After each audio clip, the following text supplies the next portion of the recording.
யாமறிந்த குடும்ப நண்பர்கள் அனைவருக்கும் வணக்கம். வஜ்ரனகாய வித்மகி தீஸ்வரஸ்தாயிரங்கி தன்னோ நரசிம்ம பிரசோரிய. இப்போ நம்ம பார்க்க இருக்க பதிவு வந்து பாத்தீங்கன்னா 27 நட்சத்திரத்துல இப்போ இன்னைக்கு நம்ம பார்க்க இருக்க பதிவு கேட்டை நட்சத்திரம், ஜேஷ்டா நட்சத்திரம்னுவாங்க. கேட்டை நட்சத்திரத்தில் பிறந்தவர்களுக்கு வாழ்வில் அனைத்து பலன்களையும் சிறப்பான யோகத்தையும் பெற புதன் பகவான், இந்திரன் மற்றும் விநாயகரை வழிபட வேண்டும். இந்த கேட்ட நட்சத்திரத்தில் பிறந்தவங்க அனைத்து பலன்களையும் பெற, வாழ்வில் அனைத்து பலன்களையும் அனைத்து சிறப்பான பலன்களையும் பெற, யோகத்தையும் பெற புதன் பகவானையும் விநாயகரையும் வழிபட வேண்டும்.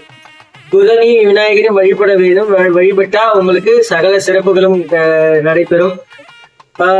ஆலயங்களில் பிராய் மரத்தை வளர்ப்பது மற்றும் குடைதானம் செய்வது போன்ற எளிய பரிகாரங்கள் சிறந்த பலனை தரும்.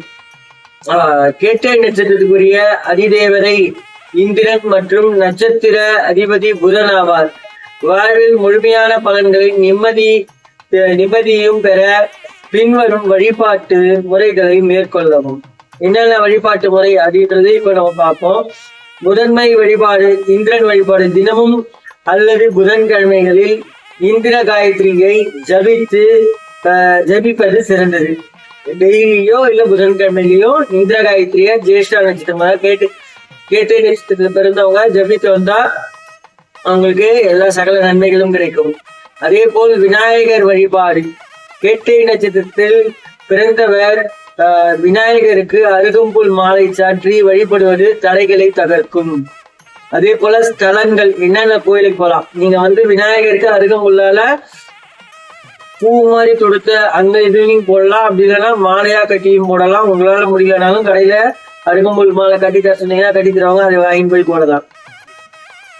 ஸ்தல வழிபாடு அப்படின்னு வந்து பாத்தீங்கன்னா திருப்பார்துறை. இந்த நட்சத்திரத்துக்கான ஸ்தல விருட்சமான பிராய் மரம் அமைந்துள்ள திருப்பாய்த்துறை, அதாவது திருச்சிக்கு அருகில் சிவாலயத்தில் வழிபாடு செய்வது, பிராய் மரத்தை நட்டு பராமரிப்பது நீண்ட கால தோஷங்களை போக்கும். என்னன்னு பாத்தீங்கன்னா இந்த ஸ்தலத்துல வந்து பிராய் மரம் இருக்கு. திருச்சிக்கு அருகில் திருப்பார்துறைன்ற ஊர்ல ஒரு சிவஸ்தலம் இருக்கு. அங்க இந்த மரத்தை வந்து இது பண்ணலாம், நீண்ட கால தோஷங்கள் நீங்கும். அதே போல வந்து திருவேற்காடுல உள்ள கருமாரியம்மன், திருவேற்காடு வீட்டில் இருக்கும் கருமாரியம்மன் அல்லது சுவாமிமலை முருகன் வணங்குவது வாழ்க்கை செழிக்க உதவும். வாழ்க்கையில நமக்கு ஏற்பட்டுள்ள கஷ்டங்கள்லாம் நீங்க அடுத்தடுத்த இதுக்கு வந்து போறதுக்கான ஒரு வாய்ப்பு தரக்கூடியது. ஒண்ணு திருவேற்காடு கருமாரியம்மன், அப்படி இல்லைன்னா சுவாமிமலை முருகன். இவங்க 2 பேரோட வழிபாடு இந்த ஜேஷ்டா நட்சத்திரம், அதாவது கேட்டை நட்சத்திரம் பிறந்தவங்க செஞ்சு வந்தீங்கன்னா சிறப்பா இருக்கும். அதே போல நீங்க செய்ய வேண்டிய சிறப்பு தானங்கள் அப்படின்னு எடுத்துக்கிட்டீங்கன்னா, கேட்டை நட்சத்திரத்தில் பிறந்தவர்கள் குடை, விசிறி, பழங்கள் தானமாக வழங்குவது தோஷங்களை குறைத்து புண்ணியத்தை தரும். இந்த கேட்டை நட்சத்திரத்தில் பிறந்தவங்க குடை இல்ல பழ வகைகள், அப்படி இல்லைன்னா விசிறி, இந்த மாதிரி விஷயத்த தானமா கொடுக்கணும்.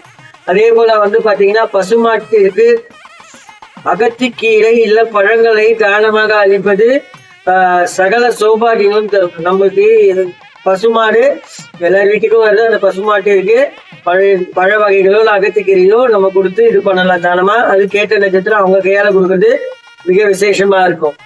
அதே போல நட்சத்திரத்துக்கு சாதகமான நாட்கள், அதாவது எந்தெந்த நட்சத்திரம் உங்களுக்கு சாதகமான நாட்களா இருக்கு அந்த நாட்கள்ல நீங்க எந்த காரியத்தை எடுத்தாலும் அது வெற்றியோட முடியும்.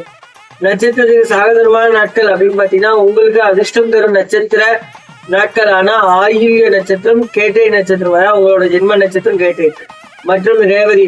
இந்த 3 நட்சத்திர நாட்கள்ல நீங்க எந்த காரியம் எடுத்தாலும் வெற்றி பெறும். இந்த 3 நட்சத்திர நாட்கள்ல பெருமாள் கோயிலுக்கு போயிட்டு பெருமாளையோ இல்ல சிவன் கோயிலுக்கு போயிட்டு சிவனையோ வழிபாடு செய்வது மிக நன்மை தரும்.